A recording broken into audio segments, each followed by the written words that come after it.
Oh, say, can you see by the dawn's early light what so proudly we hailed at the twilight's last gleaming, whose broad stripes and bright stars through the perilous fight o'er the ramparts we watched were so gallantly streaming, and the rockets red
The Stand at Concord Bridge by William Emerson, 19th of April, 1775, 11:45 a.m.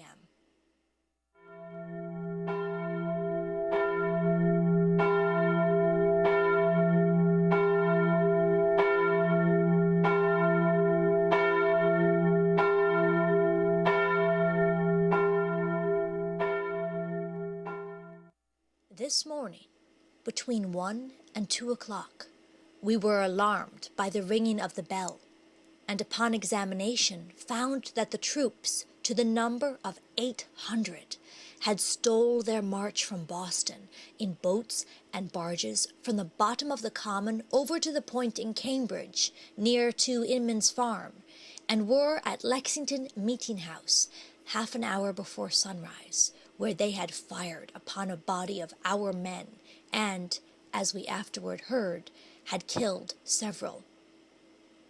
This intelligence was brought us at first by Dr. Samuel Prescott, who narrowly escaped the guard that were sent before on horses, purposefully to prevent all posts and messengers from giving us timely information.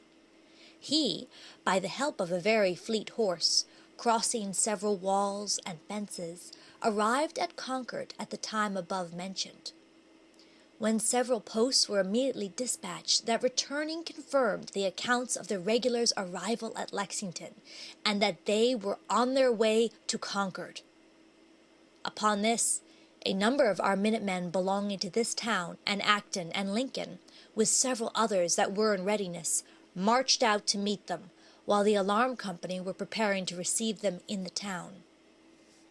Captain Minot, who commanded them, thought it proper to take possession of the hill above the meeting-house as the most advantageous situation.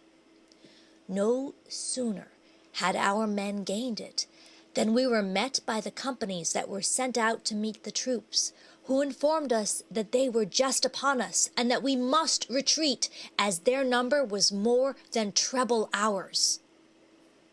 When we retreated from the hill near the Liberty Pole, and took a new post back of the town upon an eminence, where we formed into 2 battalions and waited the arrival of the enemy.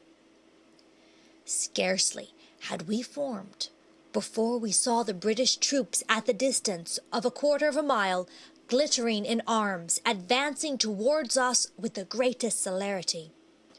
Some were for making a stand, notwithstanding the superiority of their number, but others, more prudent, thought best to retreat till our strength should be equal to the enemy's by recruits from neighboring towns that were continually coming to our assistance. Accordingly, we retreated over the bridge, when the troops came into the town, set fire to several carriages for the artillery, destroyed 60 barrels flour, rifled several houses, took possession of the town-house, destroyed 500 pounds of ball, set a guard of 100 men at the North Bridge, and sent up a party to the house of Colonel Barrett, where they were in expectation of finding a quantity of warlike stores. But these were happily secured just before their arrival, by transportation into the woods and other by-places. In the meantime, the guards set by the enemy to secure the pass at the North Bridge were alarmed by the approach of our people, who had retreated, as mentioned before, and were now advancing with special orders not to fire on the troops unless fired upon. These orders were so punctually observed that we received the fire of the enemy in 3 several and separate discharges of their pieces before it was returned by our commanding officer. The firing then soon became general for several minutes, in which skirmish 2 were killed on each side, and several of the enemy were wounded. It may here be observed, by the way, that we were the more cautious to prevent beginning a rupture with the King's troops, as we were then uncertain what had happened at Lexington, and knew not that they had begun the quarrel there by first firing upon our people and killing 8 men upon the spot. The 3 companies of troops soon quitted their post at the bridge and retreated in the greatest disorder and confusion to the main body, who were soon upon the march to meet them.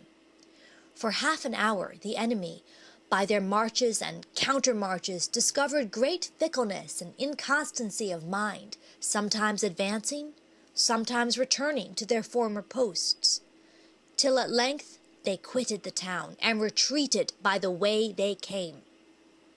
In the meantime, a party of our men, 150, took the back way through the great fields into the east quarter, and had placed themselves to advantage, lying in ambush behind walls, fences, and buildings, ready to fire upon the enemy on their retreat.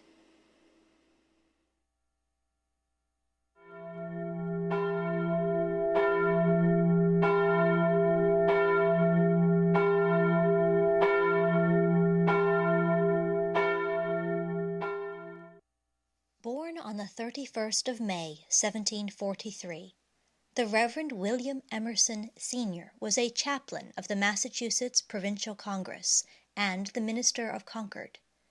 His home, today known as the Old Manse, was located next to Concord's North Bridge, where, during the unfolding events of the 19th of April, 1775, Reverend Emerson joined his fellow townsmen in their stand against the King's troops.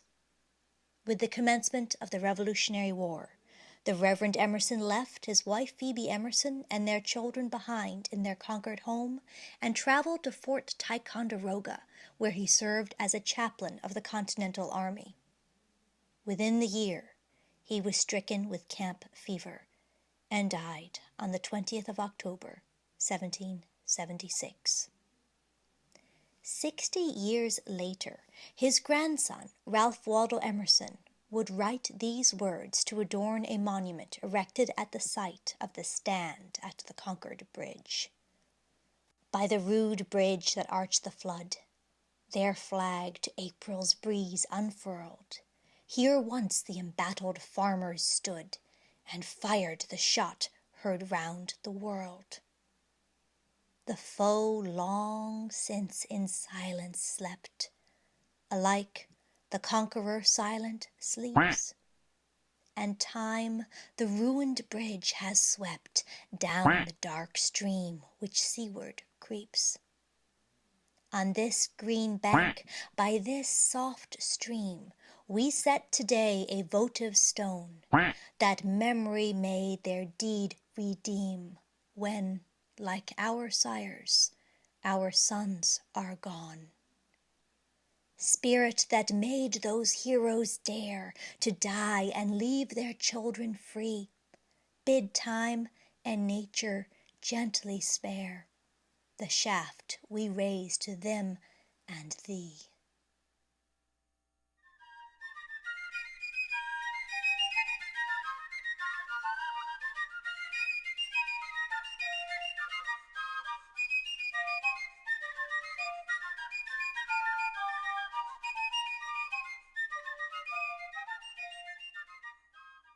This has been a reading of The Stand at the Concord Bridge by William Emerson, Sr., and The Concord Hymn by Ralph Waldo Emerson. Presented by the Barrow Bookstore, located in historic Concord, Massachusetts, home of the authors. Reading by Jamie Lee.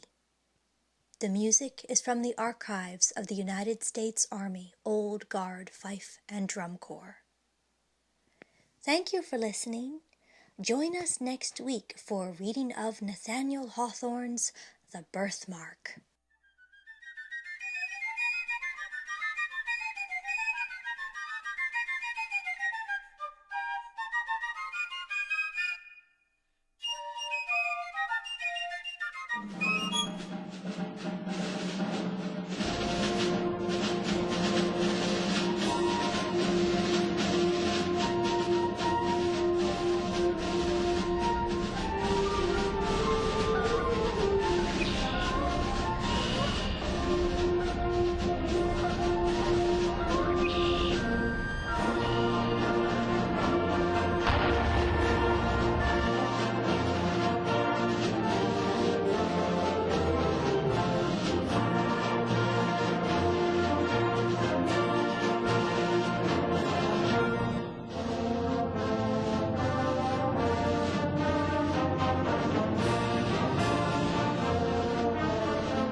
defend yourselves!